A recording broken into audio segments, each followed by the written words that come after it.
Hello everyone. இன்னைக்கு நம்ம பார்க்க போறது ப்ரான் தொக்கு ரெசிபி தான். அதுக்கு நான் 250 கிராம்ஸ் ப்ரான் எடுத்திருக்கேன். ஒரு பெரிய ஆனியன் கட் பண்ணியிருக்கோம் and 1 tomato, garlic and green chilli குட்டி குட்டியா சாப் பண்ணியிருக்கோம். இன்னைக்கு மசாலா எல்லாமே நம்ம வீட்ல ப்ரிப்பேர் பண்றது தான். எதுவுமே வெளியில வாங்குற எதுவுமே ஆட் பண்ணல. ஸோ ஃபர்ஸ்ட்டு வந்துட்டு கொத்தமல்லி 2 டேபிள் ஸ்பூன் போட்டுட்டு, ரா ஸ்மெல் போற வரைக்கும் நம்ம அத ரோஸ்ட் பண்ணிக்கலாம். அது கூட பெப்பர் அண்ட் பட்டை இது 2யுமே ஆட் பண்ணிட்டு, அதையும் நம்ம நல்லா ரோஸ்ட் பண்ணிக்கலாம். அண்ட் 1 டேபிள் ஸ்பூன் சீரகம்.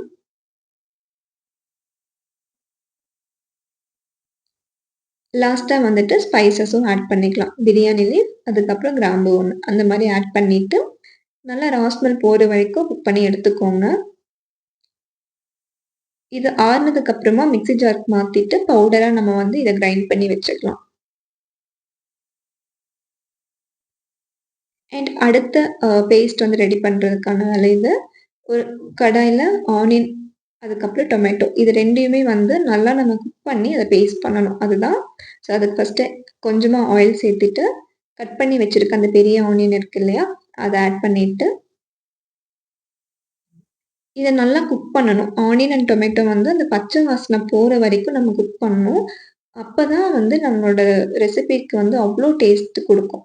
இல்லன்னா ரொம்ப ஒரு ஸ்வீட்னஸ் இருக்கும். இது 2மே நல்லா குக் பண்ணாம விட்டுட்டோம் அப்டின்னா, ஸோ ஆனியன் அண்ட் டொமேட்டோ இது 2யுமே நல்லா குக் பண்ணுங்க. பச்சை வாசனை போற வரைக்கும் குக் பண்ணிட்டு, அது கூடவே கரி லீவ்ஸும் கொஞ்சமா நம்ம ஆட் பண்ணிக்கலாம். அண்ட் சால்ட்டுமே வந்து கொஞ்சம் ஒரு 1/2 டேபிள் ஸ்பூன் அந்த மாரி ஆட் பண்ணிட்டு, அது கூட மஞ்சள் தூளும் போட்டுக்கலாம். நான் ஆல்ரெடி ப்ரான்லயே வந்துட்டு மஞ்சள் தூள் போட்டு கழுவி வச்சிருக்கேன். ஸோ இதுல வந்து கொஞ்சமா தான் ஆட் பண்ணியிருக்கேன். இதெல்லாம் ஆறுனதுக்கு அப்புறமா ஒரு மிக்ஸி ஜார்ல மாத்திட்டு, இதையும் வந்து நம்ம இந்த பேஸ்ட்ட வந்து ரெடி பண்ணி வச்சுக்கலாம்.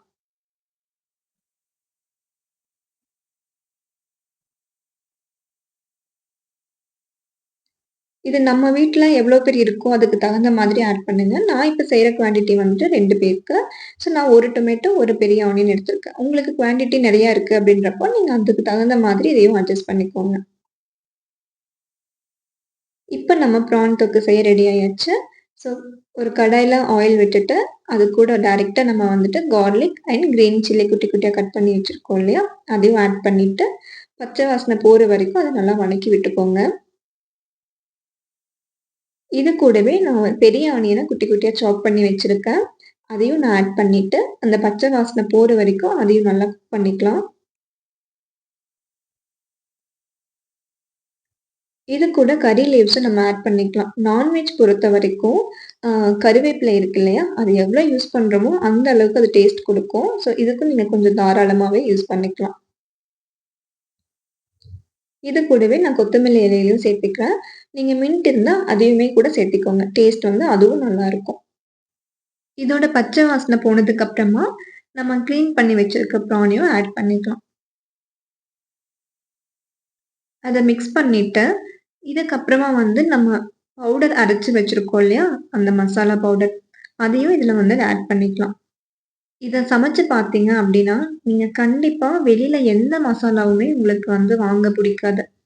நம்ம வந்து வீட்லயே ஃப்ரெஷ்ஷா செய்றோம். அதுல வேற எந்த அ ஒரு ஹெல்தி இல்லாத விஷயங்களும் ஆட் பண்ணல. ஸோ கண்டிப்பா வந்து டேஸ்ட் வந்து ரொம்ப எடுத்து குடுக்கும். அண்ட் ஹெல்தியாவும் இருக்கும். இந்த மாரி நம்ம சமைச்சு சாப்பிடுறப்போ. ஸோ நீங்க உங்களுக்கு புடிச்சிருந்தா நீங்க இத கண்டிப்பா ட்ரை பண்ணி பாருங்க. இத வந்து ஒரு 2 மினிட்ஸ் இந்த மாரி குக் பண்ண வச்சுட்டு, அதுக்கப்புறமா நம்ம அரைச்சு வச்சிருக்க பேஸ்ட்டையும் ஆட் பண்ணிக்கலாம். நான் வந்து இன்னைக்கு செமி கிரேவி பண்ணலான்னு சொல்லிட்டு, கொஞ்சம் தண்ணி அதிகமா ஆட் பண்ணி நான் அத கலக்கிட்டேன். உங்களுக்கு இன்கேஸ் வந்து கொஞ்சம் திக்கா வேணும் அப்டின்னா, நீங்க வந்து தண்ணி கம்மி பண்ணிக்கோங்க. ஸோ இப்ப பாருங்க ஒரு எல்லோயிஷ் கலரா இருக்கும். இப்ப நம்ம அத மிக்ஸ் பண்ண அப்டியே ஒரு டார்க் கலர் குடுக்கும்.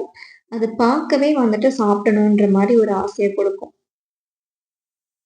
இது எல்லாத்தையுமே நல்லா மிக்ஸ் பண்ணிட்டு, நீங்க சால்ட் எல்லாமே செக் பண்ணிக்கோங்க. அதெல்லாம் செக் பண்ணிட்டு ஒரு 10 மினிட்ஸ்க்கு வந்து நம்ம இத க்ளோஸ் பண்ணிட்டு குக் பண்ண வச்சிடலாம். இப்ப 10 மினிட்ஸ்க்கு அப்புறம் பார்த்தோம் அப்டின்னா, அந்த கிரேவி வந்து பாதியா குறைஞ்சிருக்கும். அது ரொம்ப திக்கா ஒரு நல்ல கன்சிஸ்டன்சில இருக்கும்.